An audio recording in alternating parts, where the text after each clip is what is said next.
ಎರಡನೇದು ಇವತ್ತು ಬೆಂಗಳೂರು ನಗರದಲ್ಲಿ ಒಂದು ವಿಶೇಷವಾದಂಥ ಕಾರ್ಯಕ್ರಮಗಳನ್ನು ರೂಪಿಸ್ತಾ ಇದ್ದೇವೆ ಬೆಂಗಳೂರು ನಗರಕ್ಕೆ.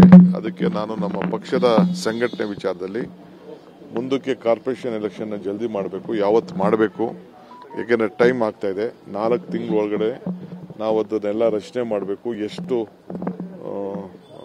ಕಾರ್ಪೊರೇಷನ್ ಮಾಡಬೇಕು. ಸೊ ನಾನು ಅಪೋಸಿಷನ್ ಲೀಡರ್ ಒಬ್ಬರ ಹತ್ರ ಮಾತಾಡಬೇಕು. ಮೊನ್ನೆ ಎಲ್ಲರ ಜೊತೆ ಮಾತಾಡಿದ್ದೆ, ಅವತ್ತು ಬಂದಿದೆ, ಕೆಲವು ಸಲಹೆಗಳನ್ನು ಕೊಟ್ಟಿದ್ದಾರೆ. ಅಪೋಸಿಷನ್ ಲೀಡರ್ ಹತ್ರನೂ ಒಂದು ಮಾತು ನಾನು ಅವ್ರನ್ನೂ ಕೂಡ ವಿಶ್ವಾಸಕ್ಕೆ ತೆಗೆದುಕೊಳ್ತೇನೆ, ಕೇಳ್ತೀನಿ, ಅವ್ರ ಅಭಿಪ್ರಾಯನೂ ಕೇಳ್ತೀನಿ, ಕೇಳ್ಬಿಟ್ಟು ಅದನ್ನು ಡಿಸಿಷನ್ ಮಾಡ್ತೀನಿ. ಮೂರನೇ ವಿಚಾರ, ಎಲ್ಲೆಲ್ಲಿ ಇಡೀ ಬೆಂಗಳೂರು ಸ್ವಚ್ಛ ಬೆಂಗಳೂರು ಅಂತೇಳಿ ಇಡೀ ಬೆಂಗಳೂರಲ್ಲಿ ಕಸ ತೆಗಿಲಿಕ್ಕೆ ಒಂದು ಹೆಲ್ಪ್ಲೈನ್ ಘೋಷಣೆ ಮಾಡಿದ್ದೇವೆ.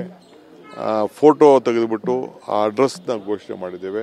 ಎಲ್ಲಿ ಹಾಕಿದ್ರು ಕೂಡ ಒಂದು ವಾರದಲ್ಲೇ ಅದನ್ನ ಕಸನ ಕ್ಲೀನ್ ಮಾಡೋಂಥ ಒಂದು ವ್ಯವಸ್ಥೆ ಮಾಡಬೇಕು ಅಂತೇಳಿ. We at East Point Group of Institutions offer a wide range of courses that provide limitless opportunities, building skills over 2 decades. ಒಂದು ಸ್ವಚ್ಛ ಬೆಂಗಳೂರು ಕಾರ್ಯಕ್ರಮ ಅಂತೇಳಿ ಒಂದು ತೆಗೆದುಕೊಂಡಿದ್ದೇವೆ. ಅದೇ ರೀತಿ ಪಾಟೋಲ್ಸ್ನ ಸಾರ್ವಜನಿಕರಿಗೆ ನಾವು ಪ್ರಯಾರಿಟಿಲಿ ಪಾಟೋಲ್ನ ಎಲ್ಲ ಕಡೆನೂ ಮಾಡಬೇಕು ಅಂತ. MLAಸ್ಗೆ ಈ ಅವ್ರವ್ರ ವಾರ್ಡ್ಗಳಲ್ಲಿ ಸ್ವಲ್ಪ ನೀವು ಪ್ರಯಾರಿಟಿ ಕೊಡಬೇಕು ರಸ್ತೆಗಳಿಗೆ ಮಾಡಲಿಕ್ಕೆ ಅಂತೇಳಿ ಅವರು ಸ್ವಲ್ಪ ಗ್ರಾಂಟ್ಗಳನ್ನ ಕೂಡ ಅವ್ರಿಗೆ ನಾವು ಕೊಡ್ತಾ ಇದ್ದೀವಿ.